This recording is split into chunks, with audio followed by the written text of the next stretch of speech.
2016 practice test.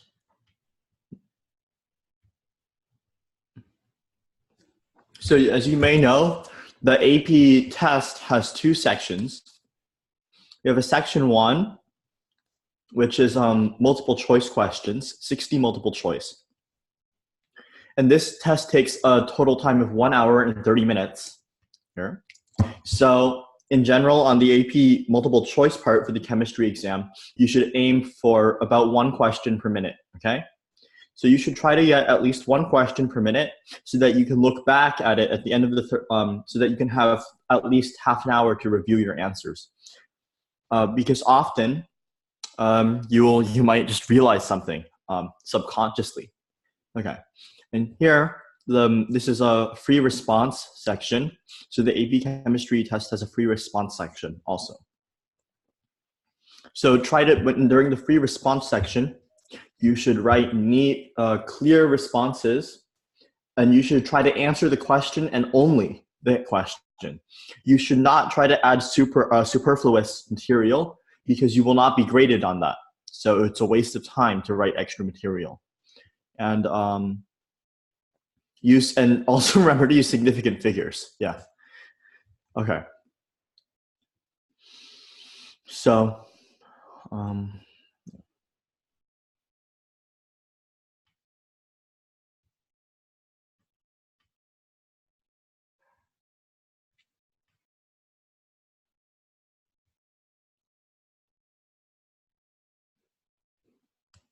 okay. So here's an equation sheet.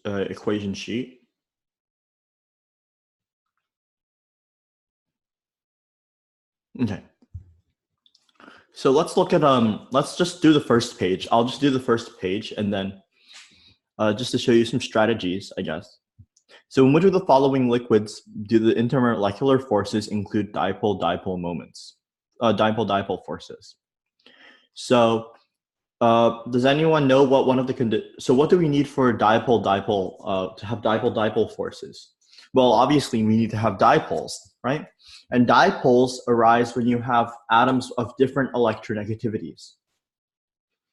Because if the atoms have the same electronegativity, then there won't be any imbalance of electric charges, so there won't be a dipole moment. So right away we can eliminate A, because A is just 2 fluorine atoms.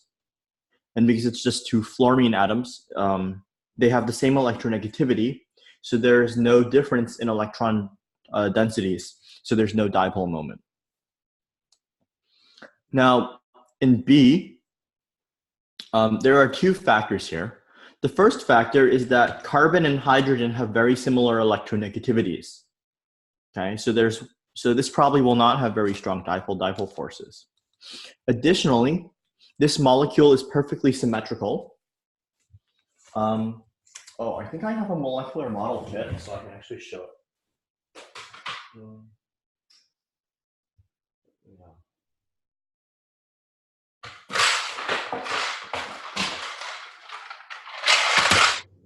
So I have here a molecular model kit that we can use.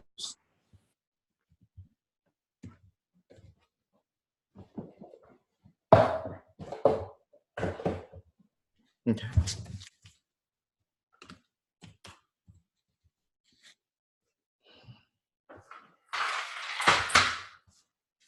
So we need to draw a Lewis structure. So let's first draw the Lewis structure of CH4. Oh, you can't see that very clearly. I'll use a pen.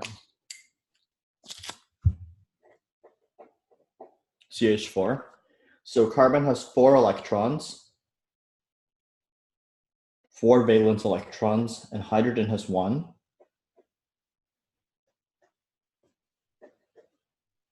So we form bonds here.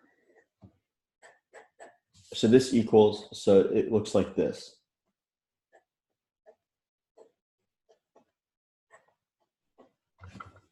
And notice that this molecule is perfectly symmetrical. So this molecule is perfectly symmetrical. And let me show that. So this can represent our carbon atom. And we need to attach 4 hydrogen atoms.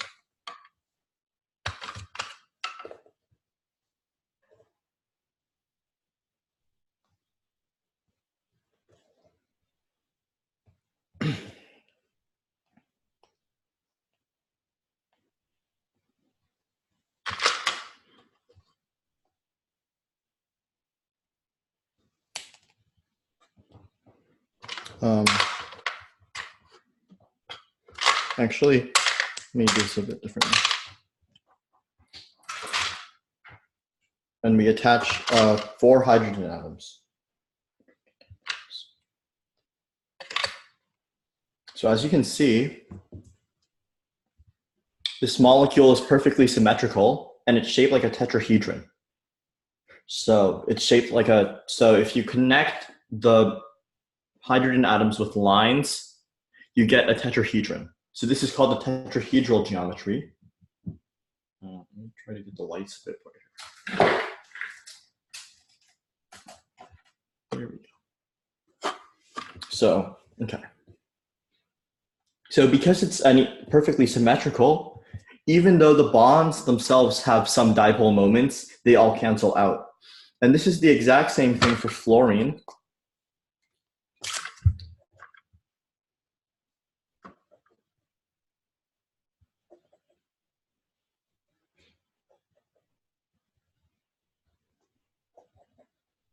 So fluorine has 7 electrons.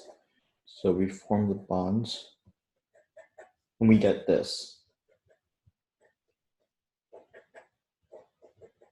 So in this case, fluorine is much more electronegative than carbon. So we do have individual dipole moments, but as you can see from the structure, they all cancel out.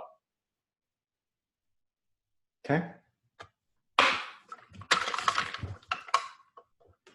So therefore, by process of elimination, the answer should be D. Okay. And so D is correct. And you can see it like this. So here I represent the, okay.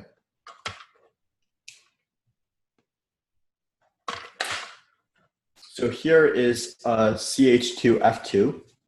So the black is the carbon. We have white hydrogens and green fluorines. So the fluorines will have more electrons. So this fluorine is pulling electrons in that direction.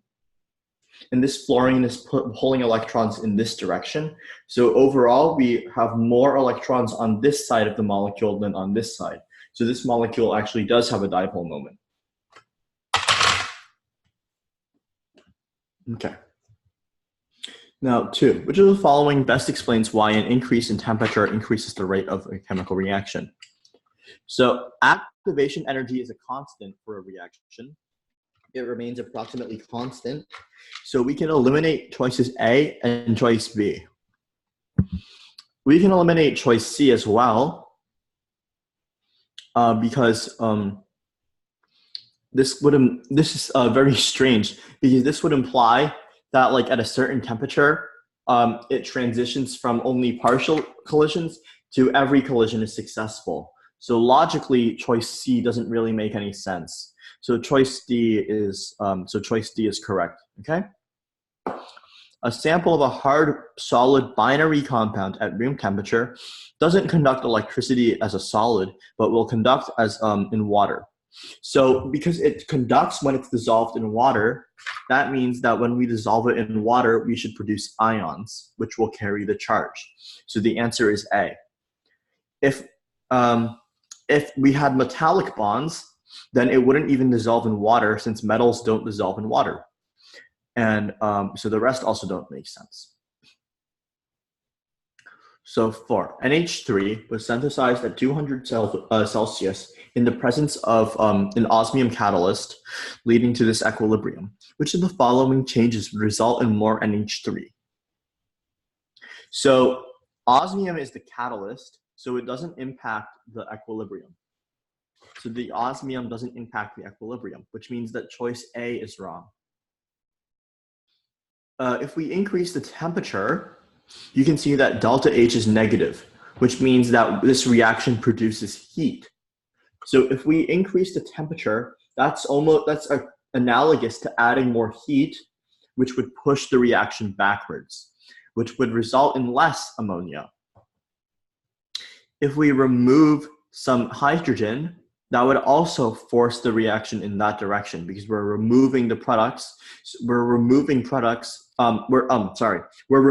reactants. So we have to consume more products to form more reactants. Finally, adding more nitrogen will force the reaction in this direction. And here,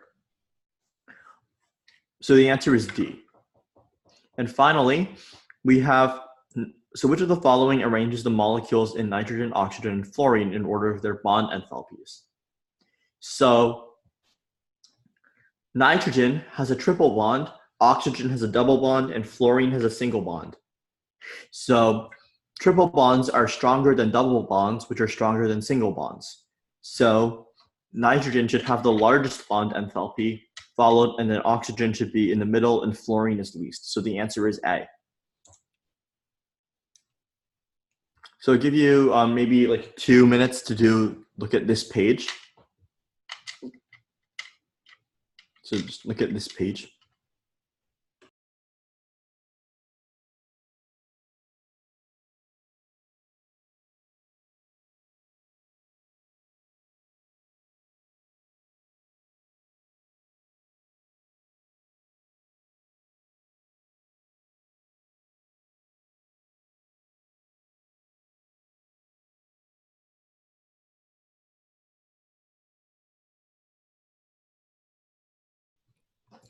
So do you remember Coulomb's law?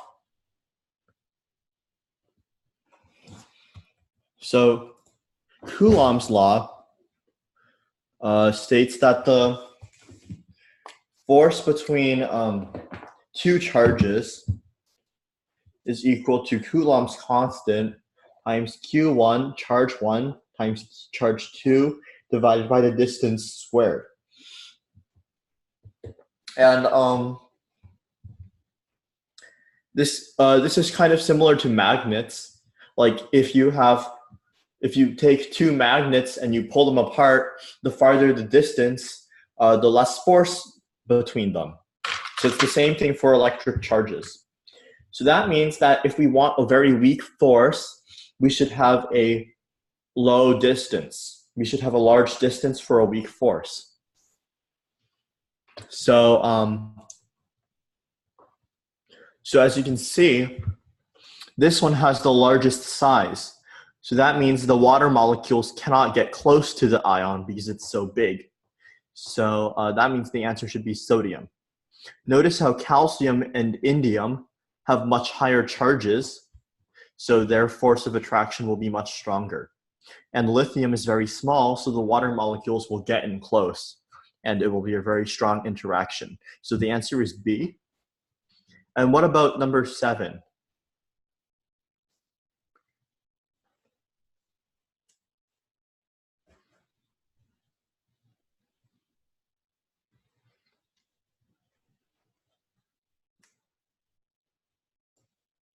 Increase. Yeah. So I think, let me make sure 1.5, and this is, yeah, that's right. So if you want a larger bond polarity, you should have a larger difference in electronegativities. So all you need to do is find the difference in electronegativities and then arrange them.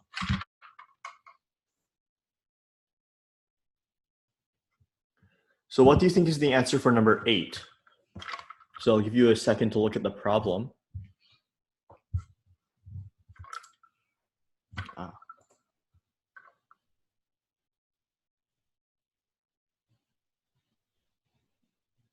So we have a large difference between the second and third ionization energies.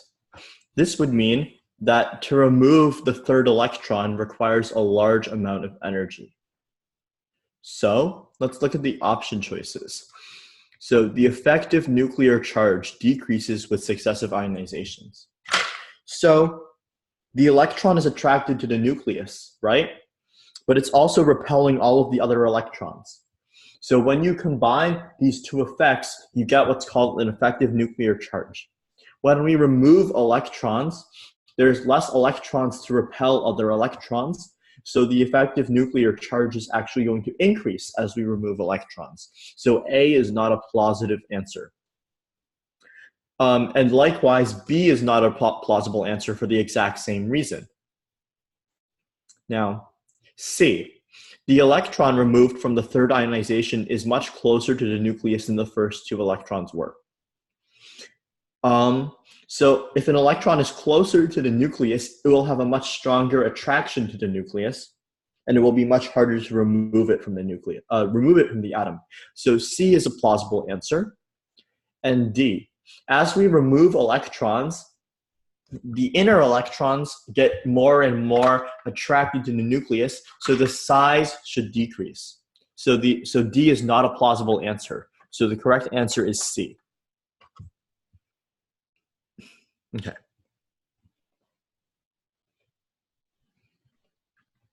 We didn't get to cover titration, but do you want to just take a guess at what the answer is?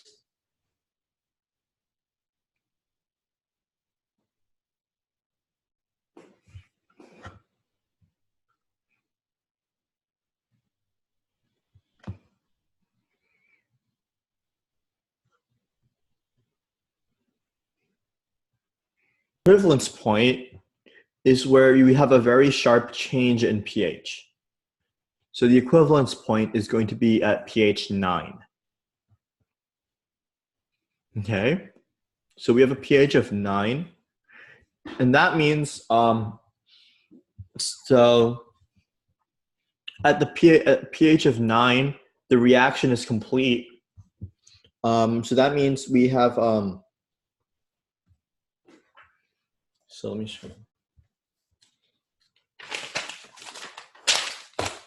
So we have, let me switch to the camera.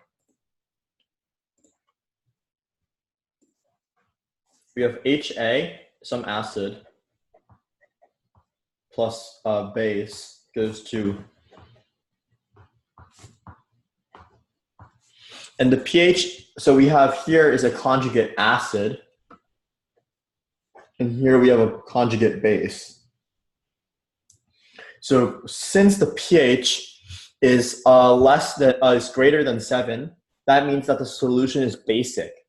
So this is what's causing the pH, the solution to be basic. So that means, and then this also means that this can be ignored. So that means that this should be a strong base. If this is a strong base, then this will be a weak acid. If this is a weak acid, this will be a stronger acid, a stronger base. So the correct answer should be a weak acid is titrated by a strong base. C.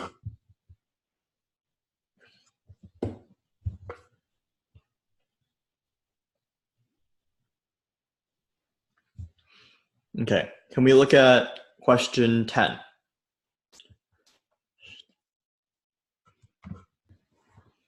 Right, C. So since there's more surface area, there's more area for it to react at. So it would be incorrect to say that the atoms of magnesium are more concentrated because it's not really, there's the same amount of magnesium, so that's not valid. The mass doesn't really matter. So yeah, the correct answer is C. C is the reasonable answer. C is the more reasonable answer. You can see here it says that there's less surface area in figure 2, which is also incorrect. So even though surface area has to do with the correct solution, they sometimes do tricky stuff like that. Okay, I'll give you 3 minutes to do these problems. Right. B, yeah, exactly. B. What about 13?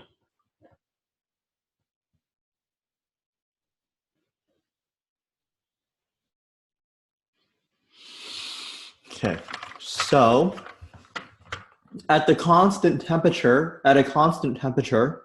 all of the particles should have the same kinetic, so there's an average kinetic energy. So no matter what the gas is, the average kinetic energy will still be the same. So we know that helium atoms weigh more than H2 molecules. H2 molecules weigh 2 grams per mole. Helium atoms weigh 4 grams per mole. So the mass has increased, but the kinetic energy is still the same, which means that the velocity has to decrease. So it should be A, since the average velocity is much lower than for the hydrogen. Okay? So the correct answer is A.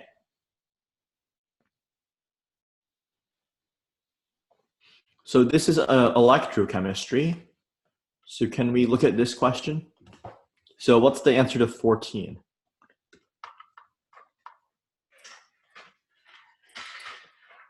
We want the potential for the reaction. We want the reduction potential for the reaction O2 plus 2H plus 2E minus goes to H2O2. We're given that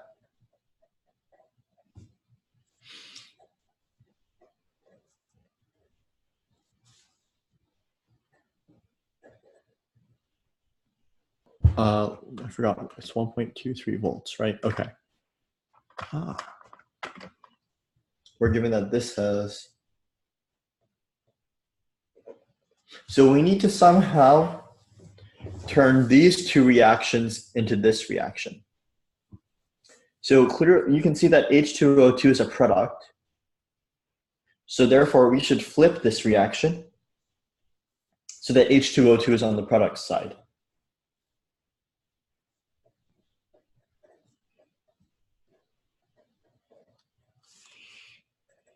And since we flip the reaction will be the negative of this. So that should be negative 0.55 volts.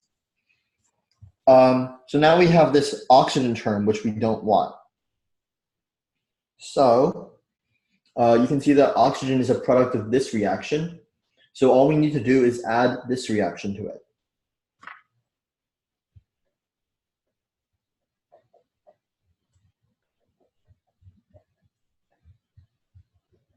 And here you can see the water molecules cancel out.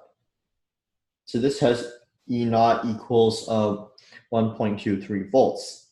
And when we combine the reaction, the voltage should be the sum of these two. So that should equal, where's my calculator?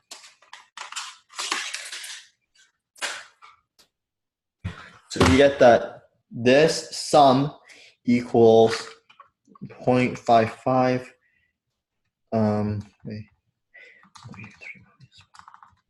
So this should equal 0.68 volts.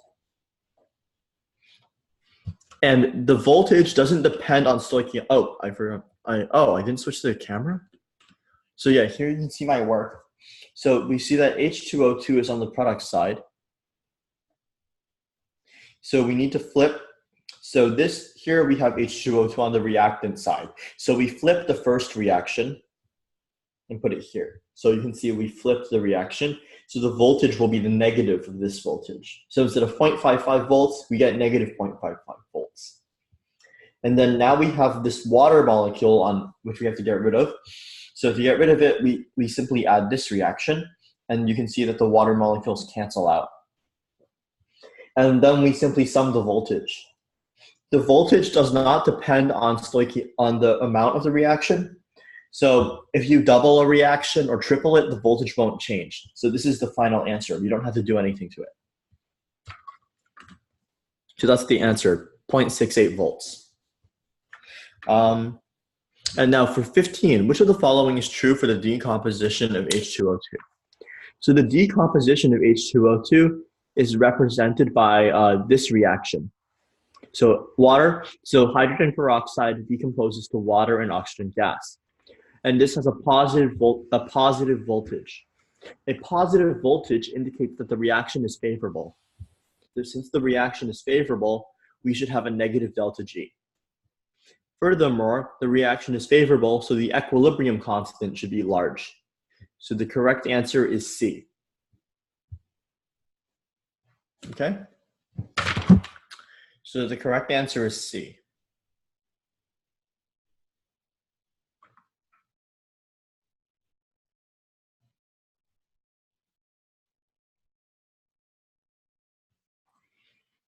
Okay. So maybe we can try 4 minutes to try these problems, okay? And as soon as you have the answer to any one of the problems, just put it in the chat, okay? Yeah. Yeah. So 17 and 19 are correct. So that's good. Good. Did you try 16 and 18? So for 16, which of the following will increase the rate of the reaction? So of course, if we decrease the reaction temperature, then the reaction will occur slower. So that's not correct. If we add a heterogeneous catalyst, heterogeneous means that it's in a different phase. So here we have gases. So that means the catalyst could be solid or liquid. And a catalyst will increase the reaction rate. So that's a plausible answer. Let's see if there's a better one.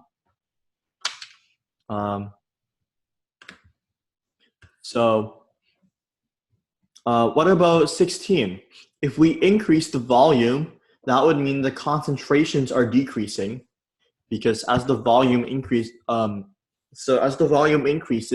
the concentration will decrease. So because the concentration will decrease, that means the rate will decrease. And finally, if we remove hydrogen, that means that the concentration of hydrogen will decrease. So the reaction rate will also slow down. So the correct answer is B. 17, as you said, is B, because this molecule is symmetrical. So all of the dipoles will cancel out. So this molecule is nonpolar, and nonpolar molecules don't really like to dissolve in water. 18. So which of the following? So it's a solid and it's molecular. So if it had weak intermolecular forces, that would mean it would have a low melting point. So A is incorrect. It's a molecular solid. That means we have discrete molecules. In a covalent network, every atom is the atoms are all bonded to each other. There are no discrete molecules in a network solid. So B is incorrect. It is not a good conductor of electricity because the valence electrons are localized. Well, so in a molecular solid, all of the electrons are on the molecule, and the molecule doesn't share the electrons with any other molecules. So because of this, C is a good answer. And D, so iodine is clearly not polar because there's no electronegativity difference or anything like that. So D is incorrect. So the correct answer is C. What about 19? So 19 is B, as you said. So you can see that carbon disulfide has a much lower boiling point than carbon tetrachloride. So that would indicate it has weaker intermolecular forces because it has a lower boiling point. So the correct answer is B. So if we have weaker forces, the vapor pressure will be higher. What about 20? That it states that the equilibrium constant is greater than 1, which means that the reaction will move forward. So that means the forward reaction is favored, the backwards reaction is not favored. Y minus and X minus are clearly not acids. They accept protons, so they're bases. So we have to choose between HX and HY. Because this reaction is more favorable, that means that HX is more willing to give up its proton than HY. So HX is the strongest acid. So the answer is A. This one is a bit tricky because it's very long.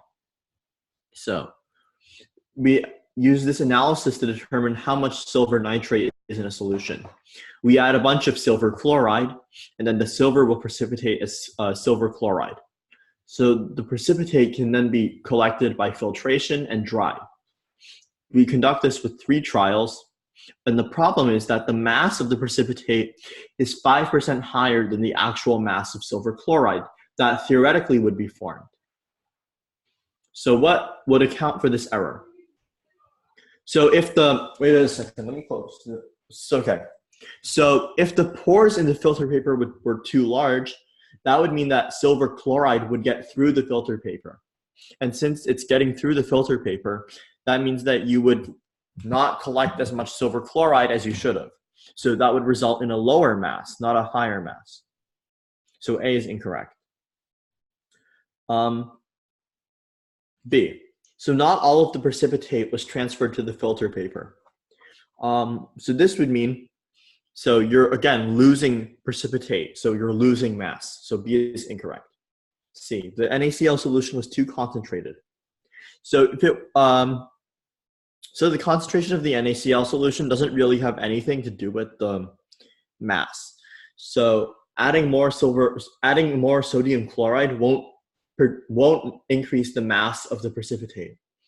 So that leaves us by process of elimination with D. So D is the correct answer. And the explanation is that if you don't rinse it, there will still be some salt water stuck to the silver chloride. So when that salt water evaporates, some salt will be left behind. So that will increase the mass.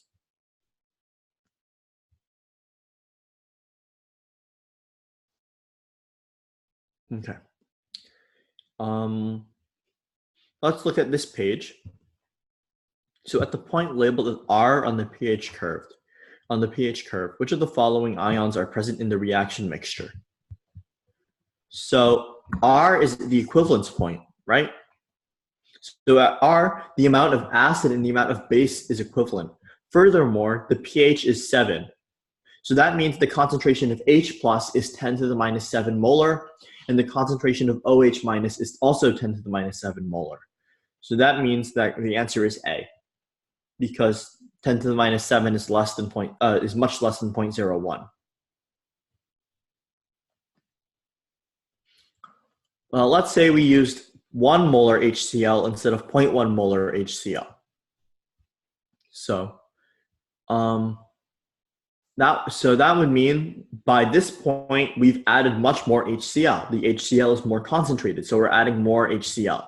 So since we're adding more HCl, the pH will be lower than it should be, than normal. So the answer is D. It's the same acid, so it doesn't actually change the pH at the equivalence point. And since we're starting with NaOH, the concentration of HCl doesn't impact that, so A is incorrect.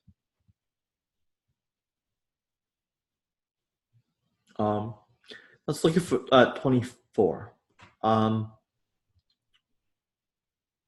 So you want to try doing problem 24?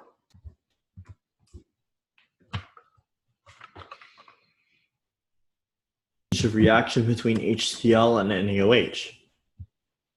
So, so as you can see, exactly. So the correct answer is B, because this reaction is limited by the amount of NaOH. Adding more HCl doesn't do anything since you've already consumed all of the NaOH. So the correct answer should be X equals Y. And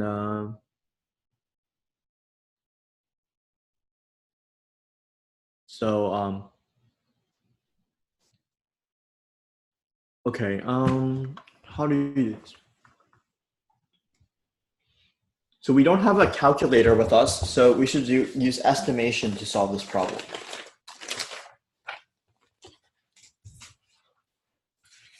So,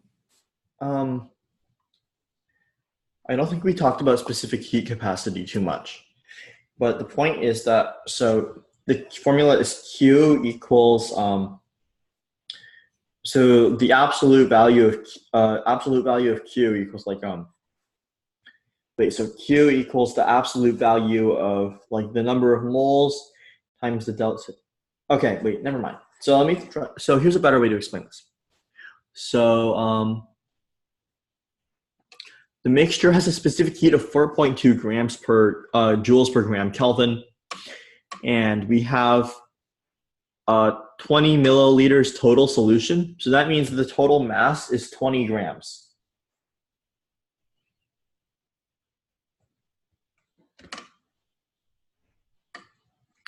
And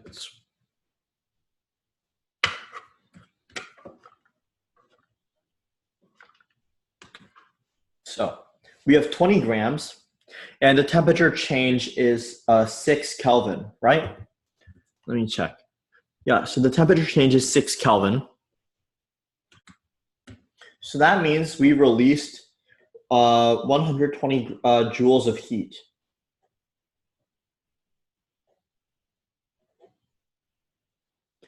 And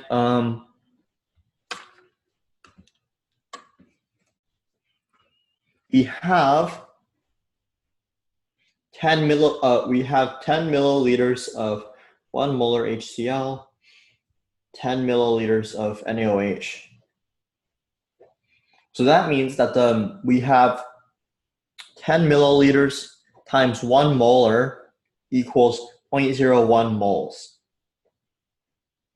So delta H is in units of joules per mole. So we should do 120 divided by 0.01. Okay. So,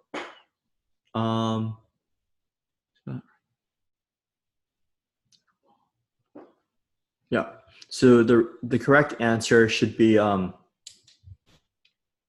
about so wait, something. Oh, I forgot to. Okay. Oops, my bad. So we have 20 grams per mole. Okay, so we have 20 grams. Okay, so we have 20 grams of solution. So 20 grams times 4.2 joules per gram times Kelvin times 6 Kelvin, and that should equal about 550. So 500 joules. So we release about 500 joules, and then again we divide this by 0.01. So that's the correct answer. So sorry, I forgot the 4.2. So the correct answer should be, and we're releasing heat, so delta H should be negative. So the correct answer is A.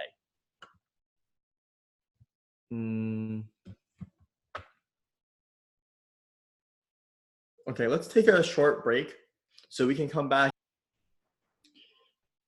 Can we look at the 26?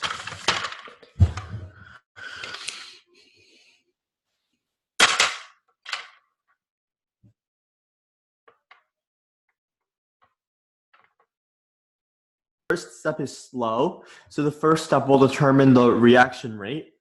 So that's what we need to consider. So here you can see, so this is the only one that fits the requirement for that. What about 27?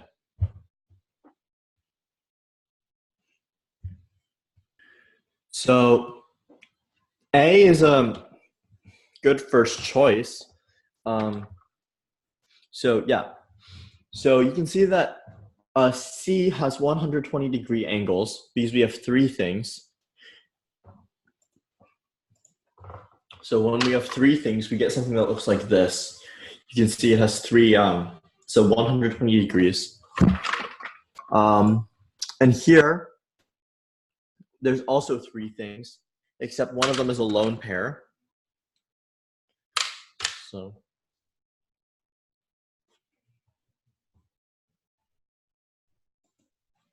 the lone pair will actually repel the other atoms quite a bit because the lone pair is bigger. The lone pair is a bigger region of electron density. This means that it will push these atoms together with so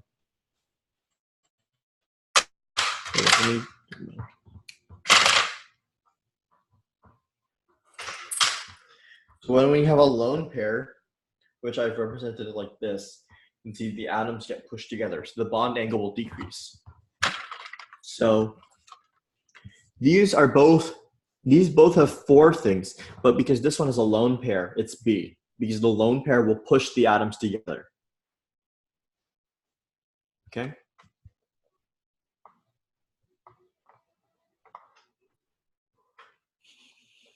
So what do you think 28 is? So how does distillation work? I should probably explain this.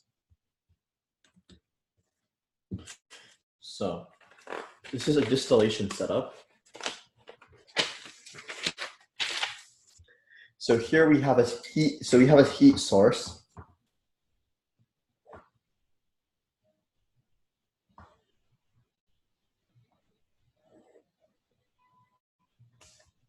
So here we have a heat source. So this is a hot plate so this could be a hot plate. And then we can have an oil bath here. And we can have a flask inside the oil bath.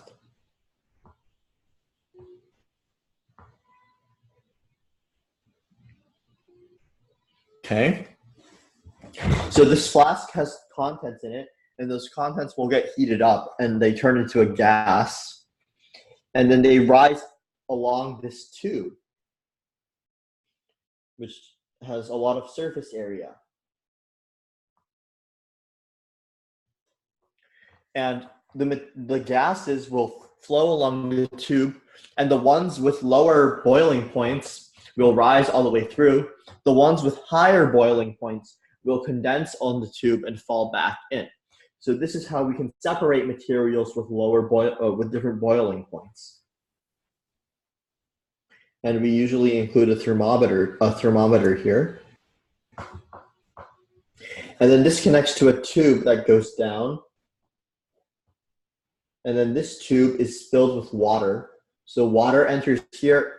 So we have a tube, and the tube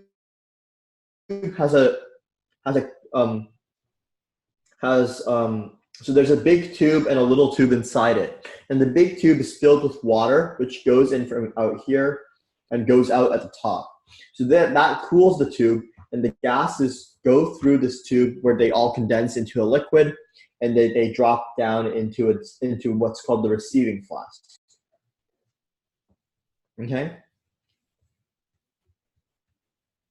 So lower boiling liquids with lower boiling points should come over first. So can you answer question 28?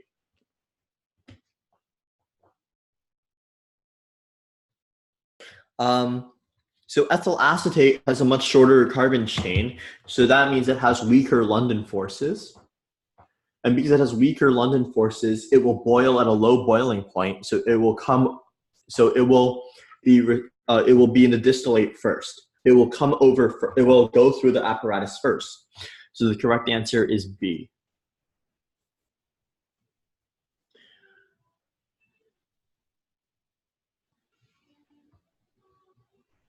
So can we look at 29? You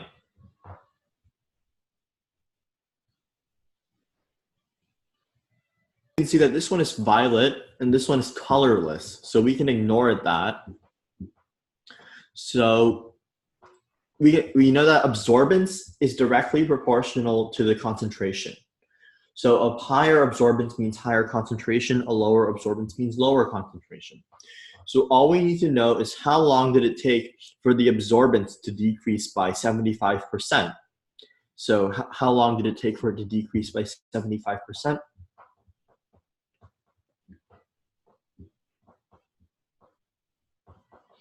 B. After 225 seconds, about 75% of it has reacted. What about 30? So as you can see, after 150 seconds, the absorbance is halved. After another 150 seconds, the absorbance is halved again. This would indicate that we have a constant half-life. So since we have a constant half-life, what's the order of the reaction? What's the reaction order in C25H30N3+?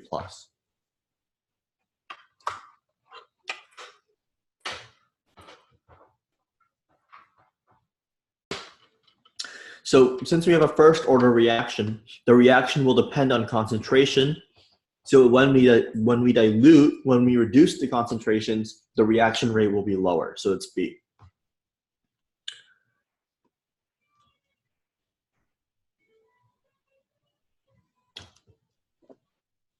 So can you see, let's answer this question.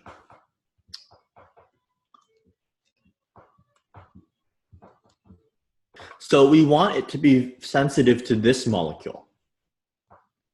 So this molecule will absorb at this wavelength.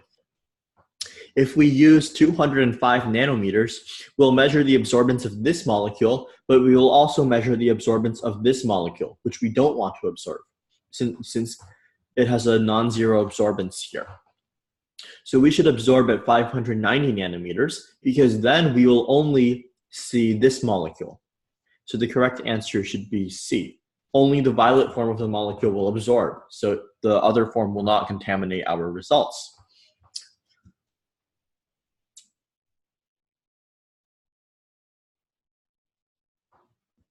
So can you answer 32?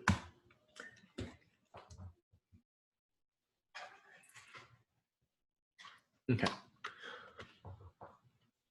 So as you can, so we have a very large equilibrium constant. So does that mean that we favor the reactants or the products?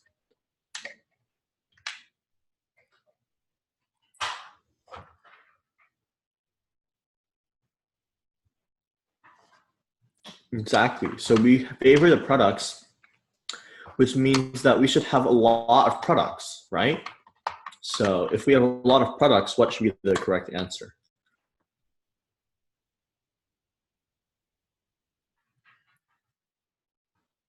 Exactly. So C is the correct answer.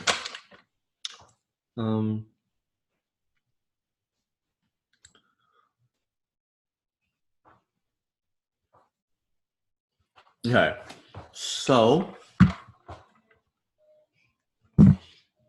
how do we solve solubility product questions?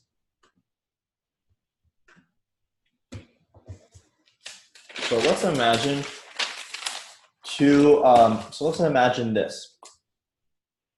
Imagine we have PbCl2, and it's in equilibrium with Pb2 plus and 2Cl minus. And we have, what's the equilibrium constant equal to? So it should equal Cl minus squared times Pb2 plus. And then since PbCl2 is a pure solid, we ignore it. So this is the equilibrium constant. We call this the solubility product.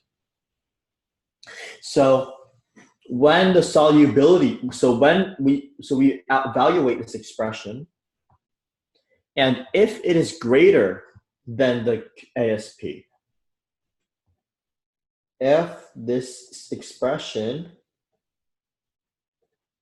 is greater than KSP, then a precipitate forms.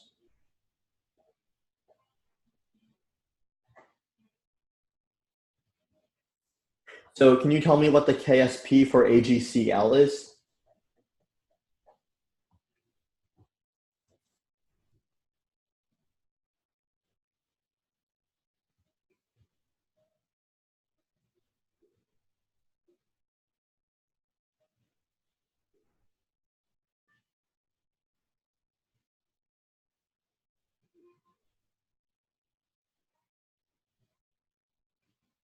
Is this, right?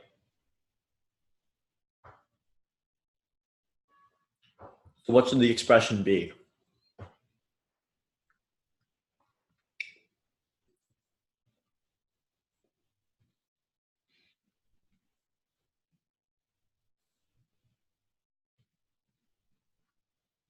Oh, wait, so it should be this, right?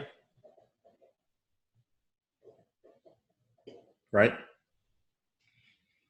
Okay. And then finally,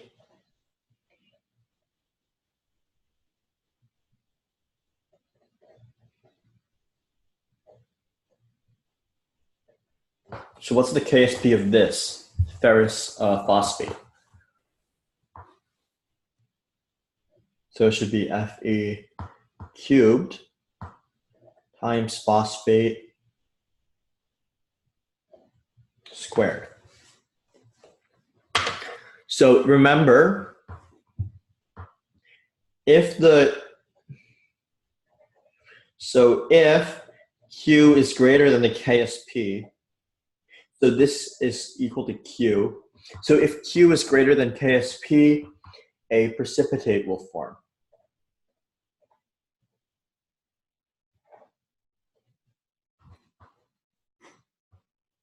Well, let's look here. So what's the answer to 33?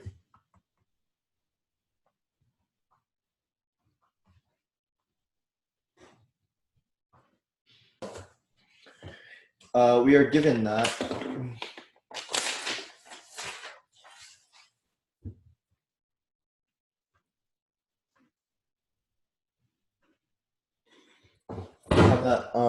okay. You have Ag plus equals 0.001 molar. Oh, no, my bad.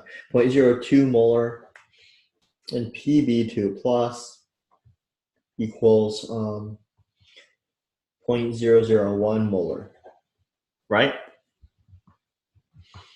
So we find that Q for AgSO4 equals Ag plus squared times SO4 2 minus, which equals 0.02 squared times 0.001, and that equals what's that?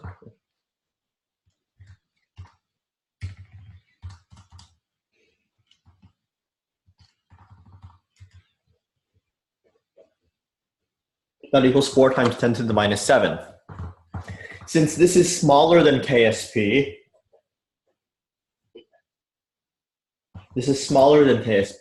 no precipitate will form. For PbSO4, we have Pb2 plus times SO4 2 minus equals 0.01 times 0.001 equals 10 to the minus 6. This is greater than KSP, so a precipitate will form. So the correct answer is only lead sulfate will precipitate, so C. So C is the correct answer.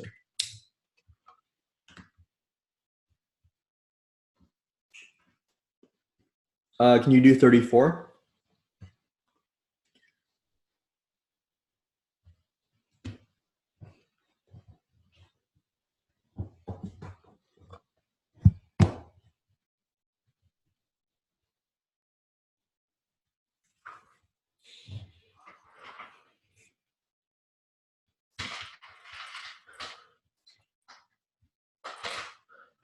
Let me check that.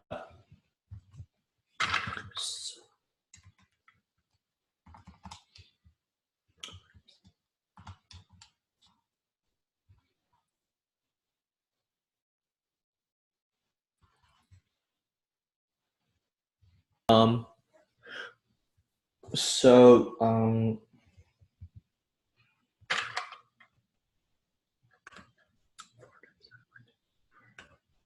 we have that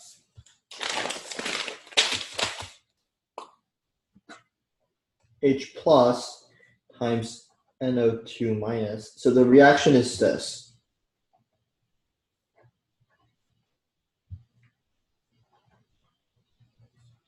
Right.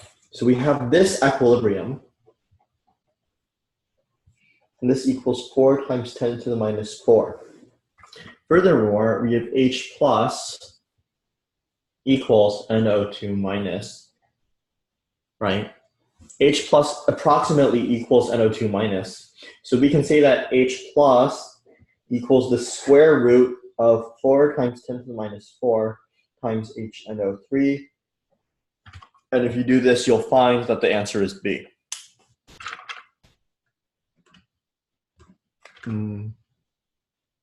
Okay, what about 35? So we didn't talk about photoelectron spectroscopy, but the idea behind photoelectron spectroscopy is that you can shine light at atoms and the light will excite the electrons.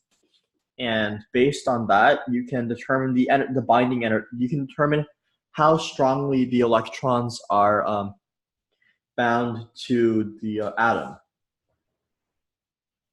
So you can see that this one has a greater binding energy. X has a greater binding energy than the other one. So that means that the electron is bound more strongly to there's a greater attraction. So this so argon has completely filled energy levels, yes, but that doesn't really impact the energy of the electron too much. B, argon has a radius smaller than calcium 2+. This is false because calcium 2+ has more protons. Additionally, the electrons have been additionally, these are the 1s electrons. So they aren't affected by these are so within the atom that they aren't really, the radius doesn't really matter. So for C, calcium has more protons than argon. So this is a true statement, but the nuclear mass depends on neutrons and protons. So C is not a super good answer. So that means D is the correct answer. Calcium has 2 more protons than argon. So the 1s electrons are bound more strongly. Okay. And what about 36?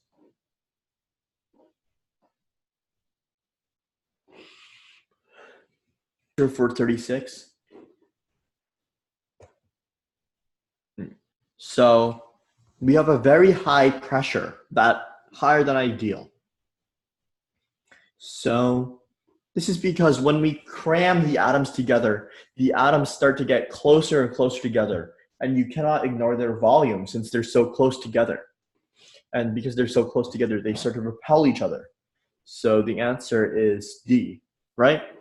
So when the pressure is super high, the argon atoms start to get so close together that their volume actually is not negligible compared to the volume of the container. So the correct answer is D. Let's see. Let's look at some open response questions, and then if we can.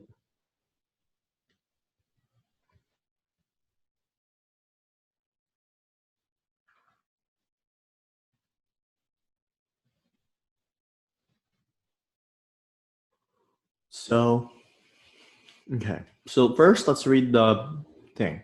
So calcium oxide has been proposed as a substance that can be used to heat water quickly for portable heating packs or for cooking. When placed in water, calcium oxide reacts as shown by the reaction above. So, a student wants to design a heating pad that can heat a 150-gram sample from 25 C to 60 C. So calculate the amount of heat in joules that the water must absorb. So you always want to show your work for the you always want to show your work. So on the AP chemistry exam, all you really have to do is show the formula that you use. So in this case, we can use the formula Q. Q means heat. Q equals the mass times the heat capacity times the change in temperature. And then what does this equal in this case?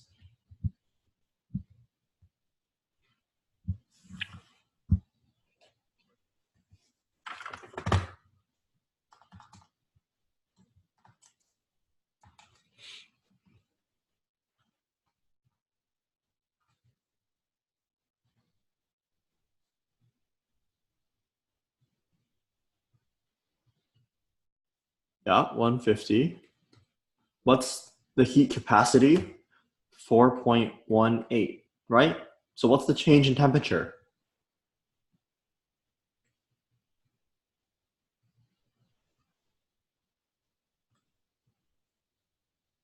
Yep, 35. So when we multiply all of this together, we get 21.9 kilojoules. So can we do 2? So calculate the minimum mass. So first, how many moles of calcium oxide do we need?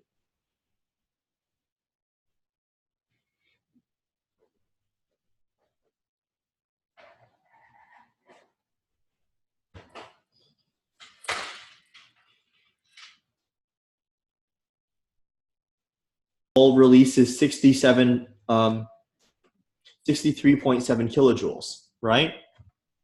So we can say that we have 21.9 kilojoules times 1 mole divided by 63.7 kilojoules, and then this equals 0.345 moles. Now, can you tell me what the mass of this is? What's the mass?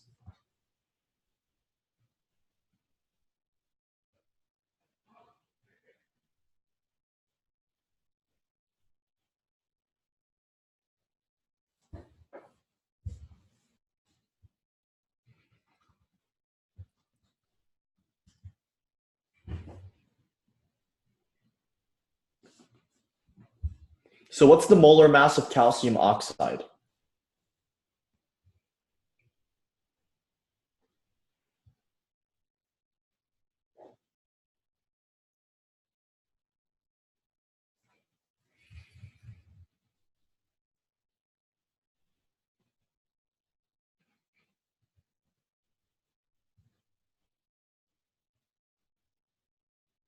Right, 56.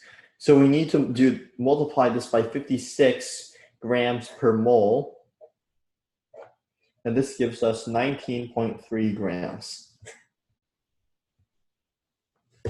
Okay.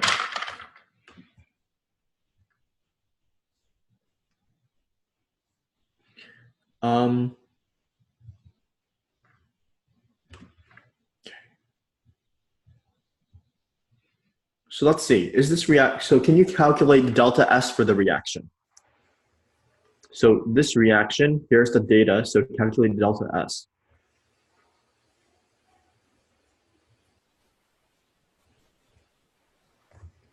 We take the entropy of the products and subtract the entropy of the reactants, right? So it should be 40 minus 83 minus 70, right? Which equals negative 113. Now, is the reaction thermodynamically favorable? To answer this, we need to find delta G. Delta G equals delta H minus T delta S, which equals 63,700 negative 63 minus 298 times negative 113, which equals, oh no, not 298. So we're using 90 Celsius, so we have to convert that to Kelvin. So the temperature is 273 plus 90 equals 363 Kelvin. And then that equals, so we get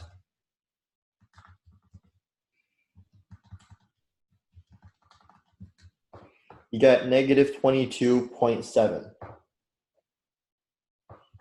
So is the reaction favorable or not?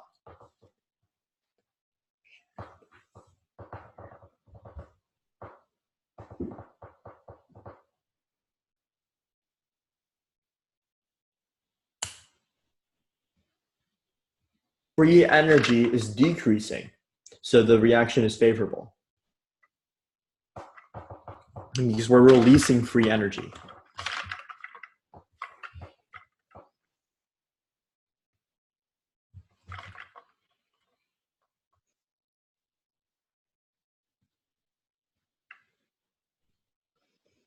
So can we do C?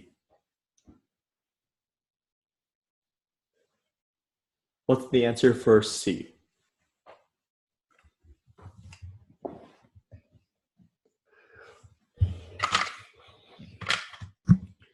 We have 1 calcium and 2 hydroxides.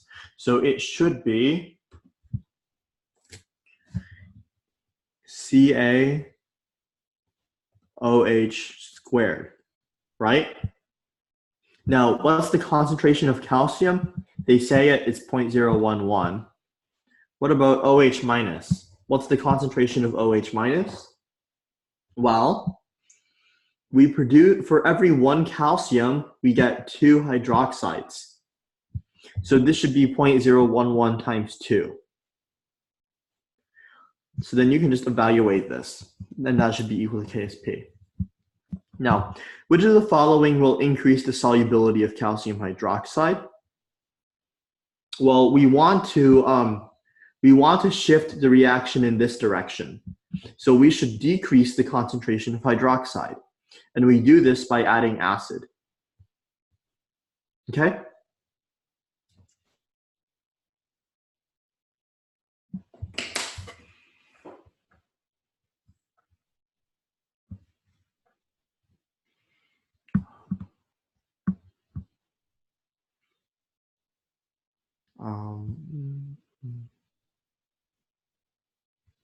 What time is it? Let's see.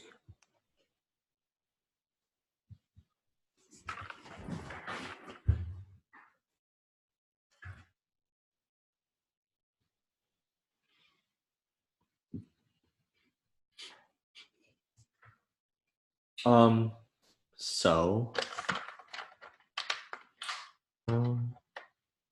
did you have a chance to look at any of the other practice exams?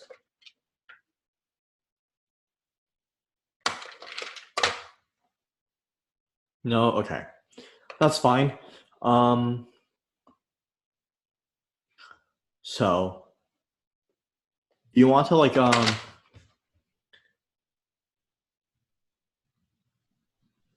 let's just look at multiple choice again for the last few minutes.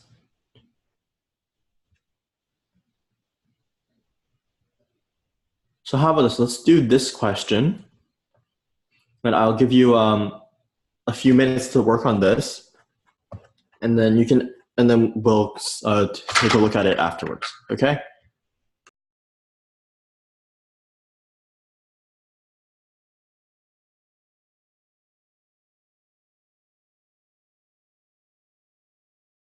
Let's see. So 1 mole of 0.1.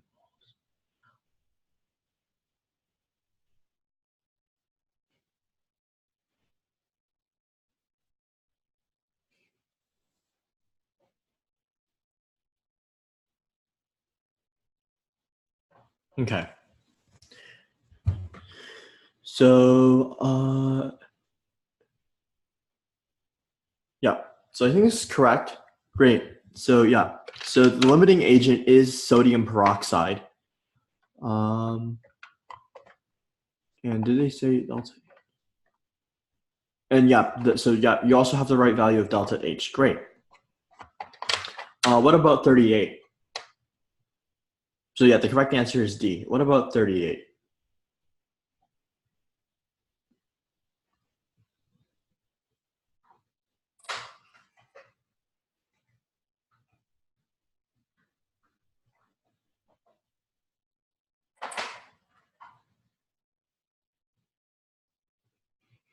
Well, sodium is still Na+, so we can ignore sodium. H2O, the oxygen in H2O is already -2 oxidation state, so it's already fully reduced. So D is also wrong. Sulfur loses electrons, so that means it's oxidized. So the correct answer is C, right? And what about 39?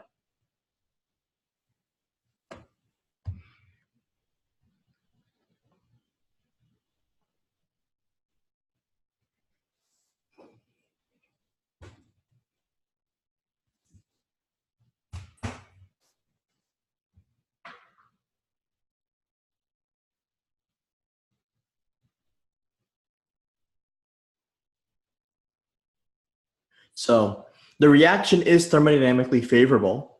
Great.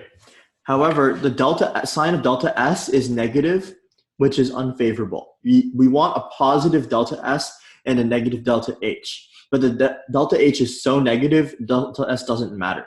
So it's thermodynamically favorable, but only driven by delta H.